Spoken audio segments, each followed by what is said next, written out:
Screen पे दिख रहे क्वेश्चन एकदम आसान तरीके में आपको बताने जा रहा हूं, सीधा माइंड में उसेड़ दूंगा। ये क्वेश्चन क्लास 10th मैथमेटिक्स प्रश्नावली 3.2 का है और मोस्ट इंपोर्टेंट क्वेश्चन में से एक है। क्वेश्चन बताता है कि रैखिक समीकरण युग्म को प्रतिस्थापन विधि से हल करना है। आपको हम सिखाएंगे प्रतिस्थापन विधि से हल करने का। रैखिक समीकरण युग्म दे रखा है ना। रैखिक मतलब होता है जिस चर का घात एक हो, जिस चर का घात एक हो, है ना। तो चर का घात यहां एकक है। उसके बाद दिया है कि समीकरण युग्म, ये दो चर वाले रैखिक समीकरण युग्म से है। तो दो चर आपके पास दिया, एक चर x एक चर y के रूप में, है ना। और युग्म का मतलब होता है जोड़ा। तो एक समीकरण और एक समीकरण, दो समीकरण आपके पास दिया है। इसको हल किस रूप में करना है? तो प्रतिस्थापन विधि द्वारा हल करना है। किस विधि से? तो प्रतिस्थापन विधि से हल करना है। आइए बताते हैं कि प्रतिस्थापन विधि से कैसे इस समीकरण को हल कर सकते हैं। सबसे पहले बिना देर किए अपने आंसर शीट पे लिखना है। जैसे क्वेश्चन मिला कि रैखिक समीकरण युग्म को प्रतिस्थापन विधि द्वारा हल कीजिए, तो बिना देर किए अपने आंसर शीट पे लिखिएगा सबसे पहले हल। और हल लिखने के बाद आप यहां से देख सकते, कर सकते कैसे? पुनः क्या है? तो दिया है, क्या दिया है? आइए दिखाते। दिया है x plus y equal to 14। तो इसको हम क्या करेंगे? एक समीकरण बना देंगे। इसको क्या करेंगे? एक समीकरण बना देंगे। दूसरा लिखा है x minus y equal to 4। इसको समीकरण नंबर 2 इन्वॉल्व कीजिए। अब किसी एक समीकरण से लीजिए, किसी एक समीकरण को लीजिए, या तो समीकरण 1 को लीजिए या तो समीकरण 2 को। चलिए हम लिखेंगे, चूंकि लिखेंगे समीकरण 1 से, समीकरण 1 से। समीकरण 1 क्या है? तो उस समीकरण को नोट कीजिए। आप पुनः लिखेंगे x plus y equal to 14। अब एक चर को यहां से उठा के क्या करना है? इधर कर देना है, भगा देना है 14 के साथ। तो x रखिए, y को भगाइए, या y को रखिए, x को भगाइए। हम क्या कर रहे हैं? x को अपने पास रखेंगे और 14 की तरफ y को कर देंगे, तो प्लस से माइनस y आ जाएगा। एक इक्वेशन इसको भी मान लीजिए आप, एक इक्वेशन इसको भी मान लीजिए। तो सपोज कीजिए x इक्वल टू कितना है? तो 14 minus y. x equal to 14 minus y, x equal to आपके पास आ गया 14 माइनस वाई। अब इस x का वैल्यू, इस x के वैल्यू को प्रतिस्थापित कर देना है। किसके स्थान पे? x के स्थान पे। तो लिखेंगे, चूंकि x का मान समीकरण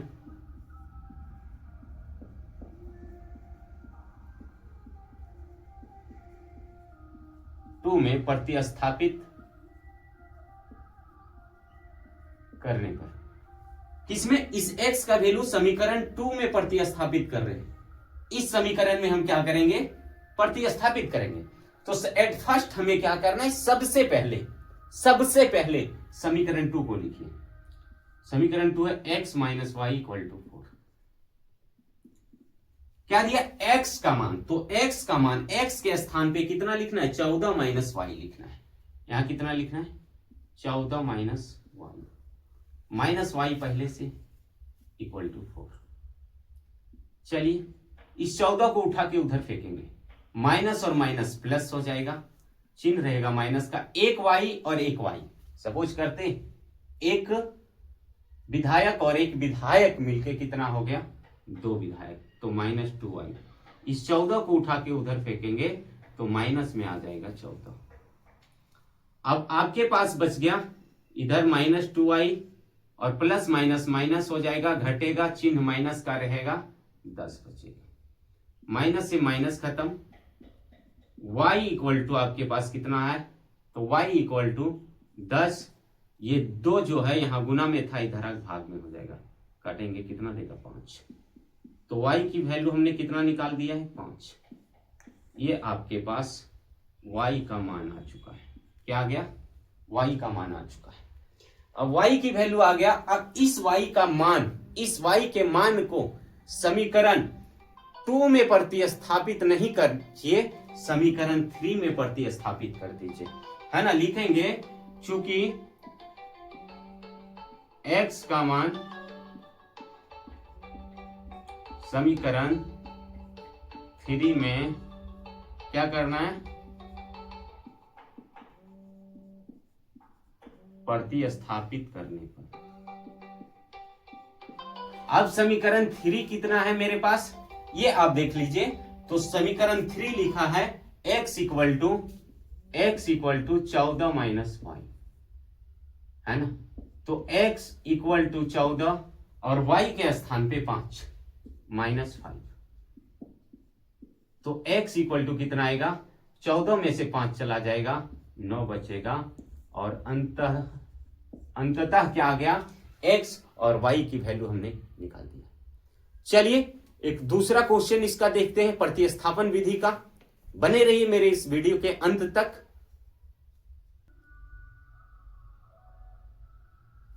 चलिए प्रतिस्थापन विधि का एक दूसरा क्वेश्चन थोड़ा आपको टफ लगेगा, लेकिन मैं क्या करूंगा, एकदम आसान तरीके में आप लोग को बताने वाला हूं। एकदम ध्यान दीजिए, बिल्कुल ध्यान दीजिए और माइंड सेट कर लेंगे इस क्वेश्चन पे, एकदम बिल्कुल समझ जाए और प्रतिस्थापन विधि जीवन भर नहीं भूलना। चलिए बात करते हैं क्वेश्चन। आपको जैसे आंसर शीट पे करना वैसे मैं करा रहा हूं। सबसे पहले क्या करेंगे? हल। और हल लिखने के बाद दिया मेरे पास क्या है, तो दिया है पहला √2x plus √3y equal to 0। इसको एक समीकरण डाल दो। इसको क्या करना है? एक समीकरण मान लेते हैं। दूसरा समीकरण रैखिक समीकरण युग्म दिया, तो पहला समीकरण हम इसको मानेंगे तो दूसरा इसको, है ना। दूसरा क्या दिया है? √3x minus √8y equal to 0। इसको समीकरण नंबर 2। अब किसी एक समीकरण से लेंगे। पिछला क्वेश्चन में जैसे बताएं सेम उसी कंडीशन पे कोई एक समीकरण आप उठा लीजिए। चलिए हम उठाते समीकरण 1 और लिखेंगे समीकरण 1 से। समीकरण 1 क्या दिया है? समीकरण 1 लिखता है √2x plus √3y equal to 0। अब आपको पता होगा हम क्या करेंगे, यहां से भेजेंगे √3 को उधर भेज दीजिए, तो यहां बच गया √2x और इधर भेजेंगे तो माइनस में हो जाएगा √3y। अब इस x क्या करेगा? √2 को भी धक्का दे देगा, तो x इक्वल टू हो जाएगा माइनस √3y बटा में √2। अब एक और इक्वेशन बनके तैयार हो गया। एक और इक्वेशन बनके क्या हो गया? तैयार हो गया।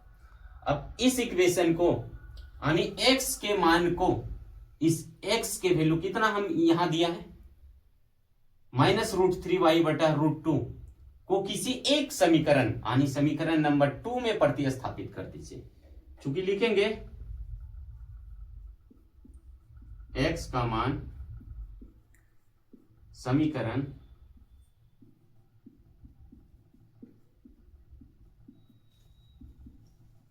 2 में प्रतिस्थापित करने पर समीकरण 2 क्या है आप देख पा रहे हैं? समीकरण 2 क्या है?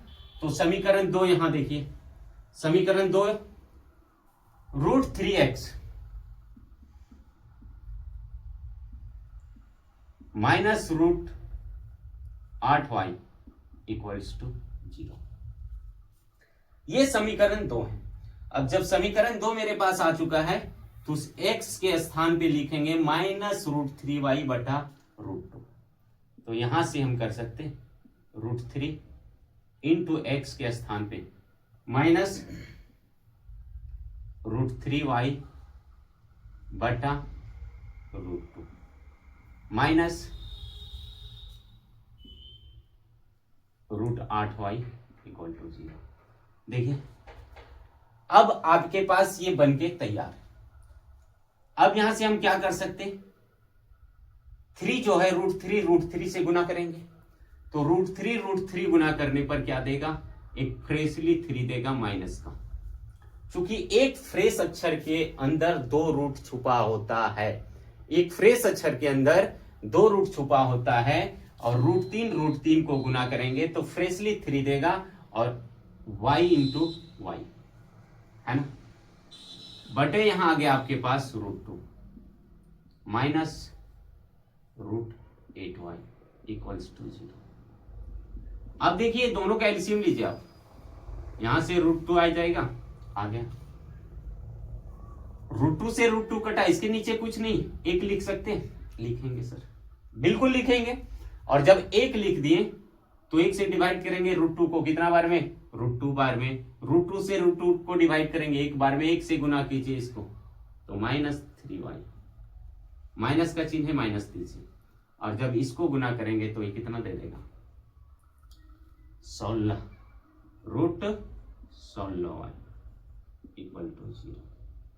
अब यहां से कुछ समझ में आया, यहां √2 दे दीजिए आप, यहां से -3y माइनस 16 का वर्गमूल 4, 16 का वर्गमूल 4, y का y इक्वल्स टू 0।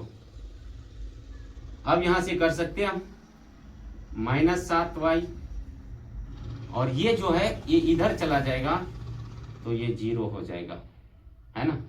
तो एक स्टेप और ले लेते हैं, y इक्वल्स टू आ जाएगा 0/-7, है ना। तो y की वैल्यू हम निकाल चुके हैं, y बराबर क्या आ जाएगा, y बराबर 0 आंसर आ जाएगा। y बराबर क्या आएगा 0, ये क्या हो जाएगा, कट के खत्म, 0 आ गया। अब इस y के मान को समीकरण 3 में रख दीजिए आप, है ना। y का मान समीकरण 3 में क्या करना है, प्रतिस्थापित करने पर,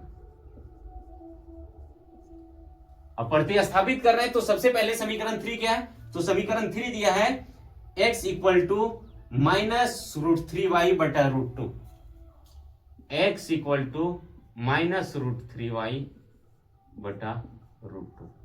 हमको क्या करना है, x y के स्थान पर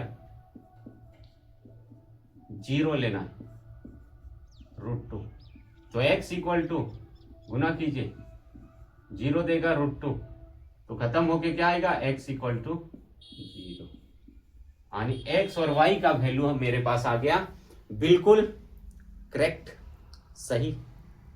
अच्छी लगे, समझ में आई तो वीडियो को दबा के शेयर कीजिए। तब तक के लिए जय हिंद।